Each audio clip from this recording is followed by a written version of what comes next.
Right, I'm going to make some more chain plate loops. We've got 5 and we've already cut the lengths for the last 3 from 9mm Dyneema, and this is what we're calling a chain plate loop. I think maybe we should have called it a chain plate knot, because most of it is a knot, but there is a loop at the top to attach the shrouds to. So it is actually really easy the way we've been making it. I'm just going to show you what we've been doing. So basically you make an adjustable loop in the middle, which is a really simple loop, not a Mobius Brummel one, and then you just make simple loops in the end where you just splice the end back in, and then once you've made that, then you tie it into the knot. And once you tighten the knot by applying a bit of pull on it, it's absolutely rock hard, and it's so tangled up together that you don't have to worry about the Mobius Brummels or anything like that, because there's no way that's coming undone. So that's our theory anyway. You know, we're not the experts, but that's how we're doing it. And you can watch this space to find out if it works. Just find the middle. And I quite happily use lots of pen marks when I'm doing my splicing, because there's no way that I can do it without. And I also use the gloves when I'm going to try and pull things back over the top of each other. I find it makes a huge difference to what I can do.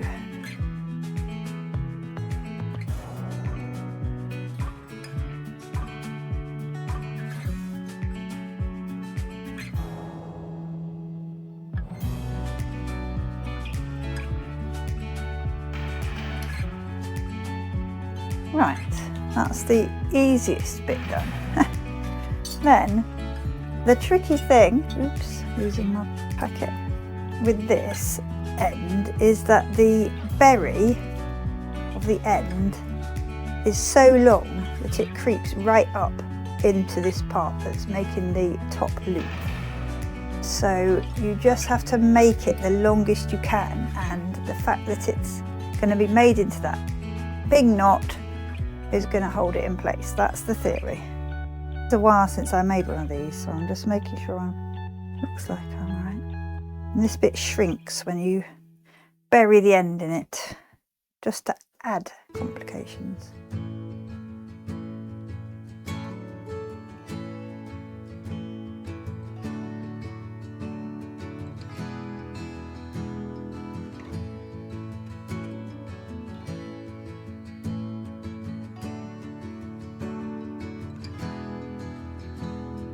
I find it stays in the fid better when it hasn't got that tape on the end. Okay, go for it. It's very slippery, Dyneema.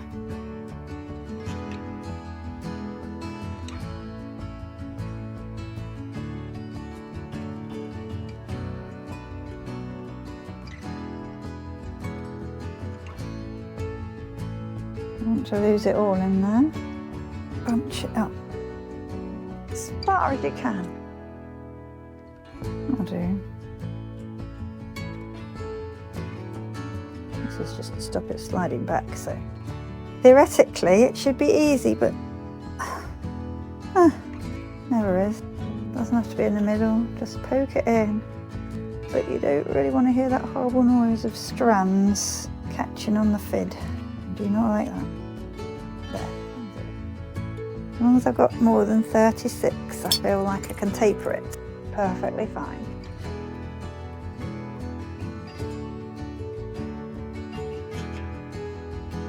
And that's because it's 12 strand Dyneema, so you want a nice multiple of 12.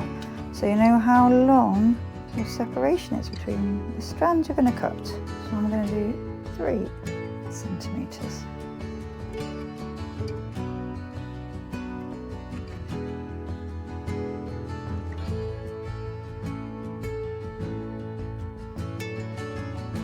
Obviously, as you get more strands out, it gets nice and loose and it becomes easy.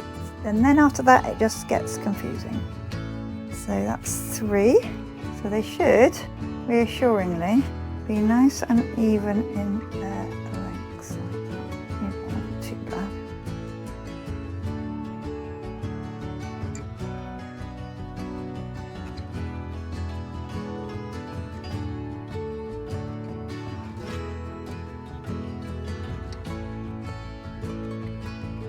Okay, that's the last one. The last bit's a bit longer, but as long as it's nice and even, that's what you're aiming for. That's where you need the gloves, because you're going to feed it back in. It's so much easier when you've got a better grip on the gloves.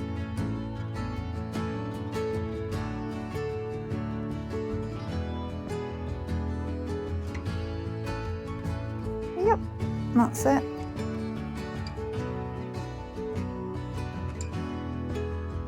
One half.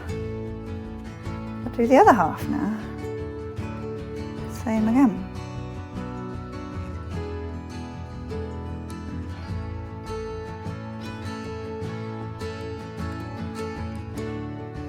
This end is a bit easier because it goes through the hole, so you can always, you've got a little bit extra to play with at this end to put it in.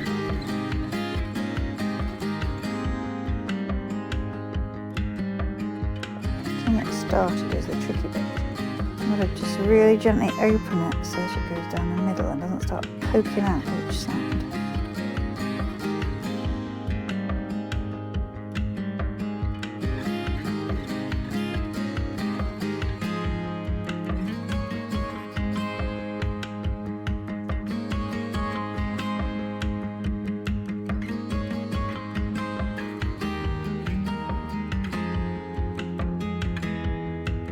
Apologies that wherever Jane got to, the camera cut out because the GoPro overheated.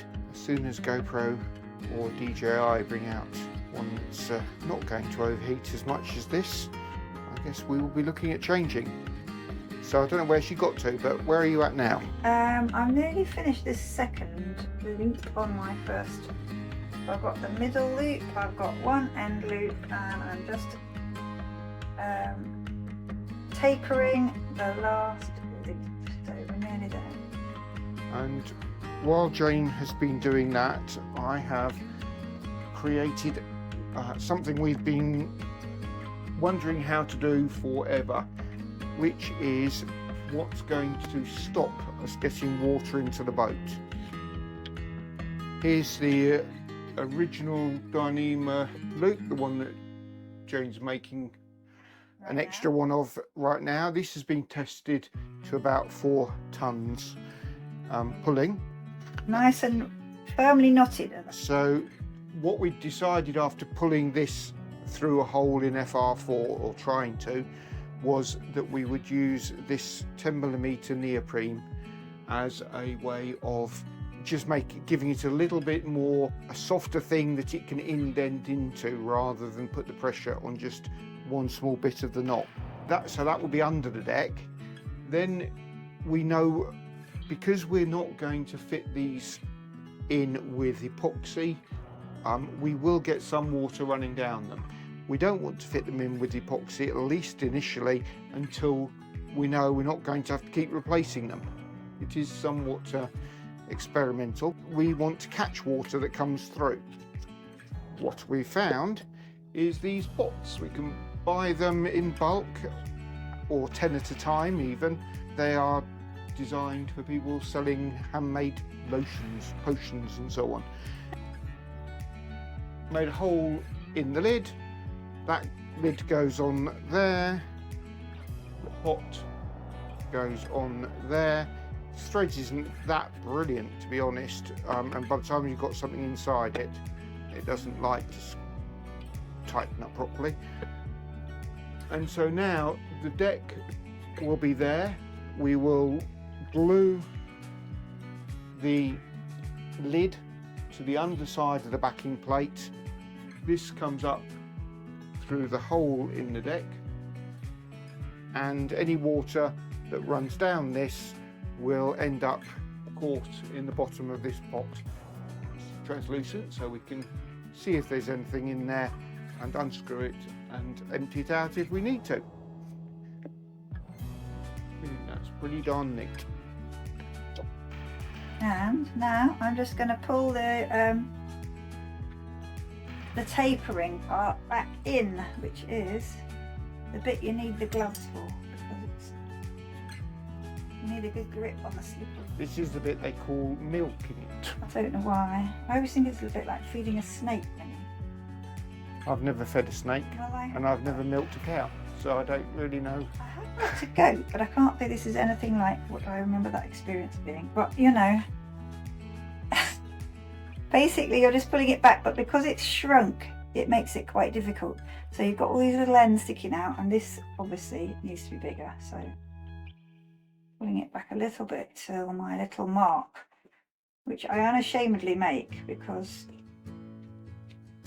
I don't know how you're supposed to do it without a mark. Right, that looks right. Comes out, and then you've got. It's worth putting the effort in. That's all I can say. It's an effort, but it's worth it, because trying to get those ends in is tricky. Otherwise,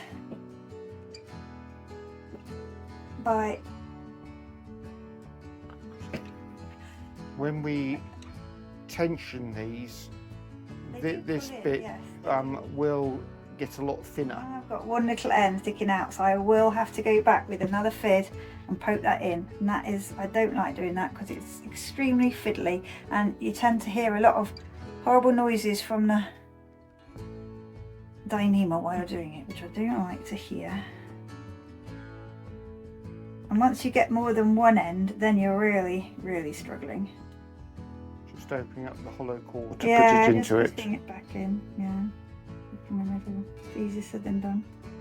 I don't like having to do it. Yay!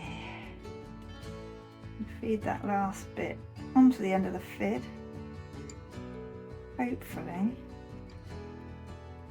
No, don't. No, don't. You'll only get in trouble if it stops working.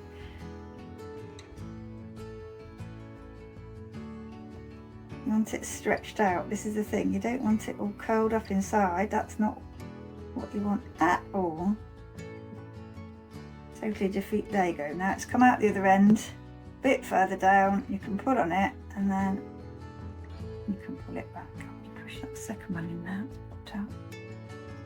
This is why you don't want to have to do that. Ideally, when you pull it back, like the first time I did it, it all goes in and you're fine. See if we can get that to go in.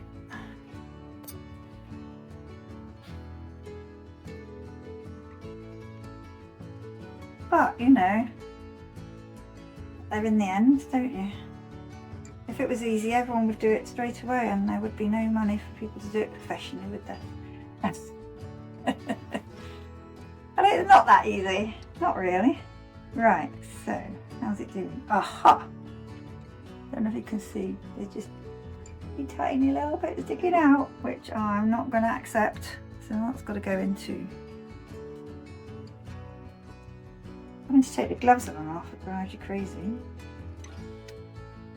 Yay! Right, so that's gone in now.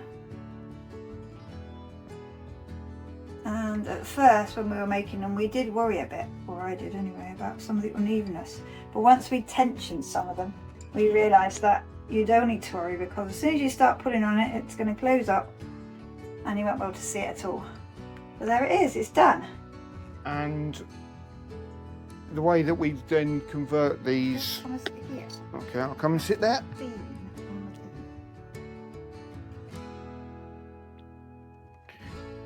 And the... Ooh, so my head's taller than your head. The way that we convert these into our chain plate loop is the easiest way to make a soft shackle. We wouldn't necessarily use this. It's not, I guess, considered the most elegant way to make a soft shackle, but for this purpose it creates a very big knot, which is exactly what we want. So all you do is create a normal overhand knot and just try to not have the lines cross over each other as they go around the knot. So get that as even as you can. And then the bit that stops the overhand knot slipping is that the eye goes through those two loops that Jane has made, the middle eye, and then you end up with something that just needs to be worked a little bit to create a very large knot in the end that will pull tight. If you pull it with 1 ton, or however many tons you want, you can do it. Yeah. It will suddenly become rock hard. It becomes, yeah, absolutely so hard that you can't believe it's rope, really. It's just a one-piece bit of Dyneema, yeah, solid lump of Dyneema. So once you've got your knot like that, you just need to, well, basically put it inside one of these through a backing plate and put a, well, we're putting about a 2 ton, 2,000 kilo pull on there. All this knot and the berries will all tighten up neatly, rock hard.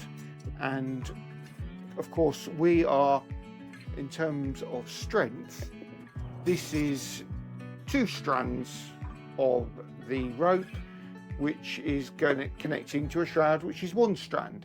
So we know automatically that our chain plate loop is stronger than the shroud that it is attached to. This is 2, and even though it's only 1 going around there, the load is shared somewhat between those 2 sides of it, so it's still stronger than a single length of line, according to the tests that we've seen. But our Dyneema is sized not for braking strength. It is far, far stronger than the stainless steel that it's replacing. The reason it's sized this way is because we want the low stretch. We're going to have the strongest mizzen mast rigging in... No, don't say that. That's just not a good thing to say. Okay, Don't say that. it's very strong. I'm going to say that. Okay, Right. we're very happy. Anyway, that now gives us exactly what we want to be able to install these and be watertight, which is brilliant. Right, we're just going to show you how our chain plate loop fits. So there's the chain plate loop. It's an overhand knot, soft shackle, and we have our lotion pot and 10mm neoprene washer. So that sits on top of the knot. The knot drops into the little pot, hole in the lid, which is larger than the hole in the neoprene, so there's no way that the Dyneema will cut itself on there. That's ready, and we've got the hole here in the FR4.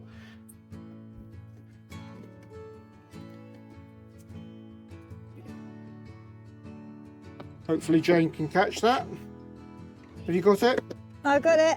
Right, I'll go and show you on deck, but this is what you will see inside the boat, and the white lid will get glued to the backing plate, and potentially any water that leaks in will come into this container here. And in the aft cabin we've got 9mm of FR4 and 20mm, oh sorry, camera slips, 9mm of FR4 and 20mm of plywood for backing plates, when before there was a tiny stainless steel rectangle which was actually made of 2 thicknesses which had split, separated, and so that's the only place we had any cracks on the deck. So now the boss has tied it up up here you can see the chain plate loop coming out of what we're calling our mushroom, so it's off the deck, so no debris will wash into here and put sharp bits to cut the Dyneema. Here's the loop, which will have a low friction ring in it, and we tension from there up to the bottom of the shroud. And then Jane's going to make a cover that will tighten around this bit of the mushroom, come up here and cover right the way up the lashing between the chain plate loop and the shroud, so all of that gets protected from chafe and UV. That's how all our chain plates are going to look and how they're going to work. Hope that helps, and Thanks, Dave. I think you'll have seen in a wind blow. I think you'll have seen in last week's video Jane finishing all the chain plate loops. So this is where they go when they're finished. Closer. Getting a lot closer. Thanks for watching. Don't forget to like, subscribe, leave a comment. Yes. Bye.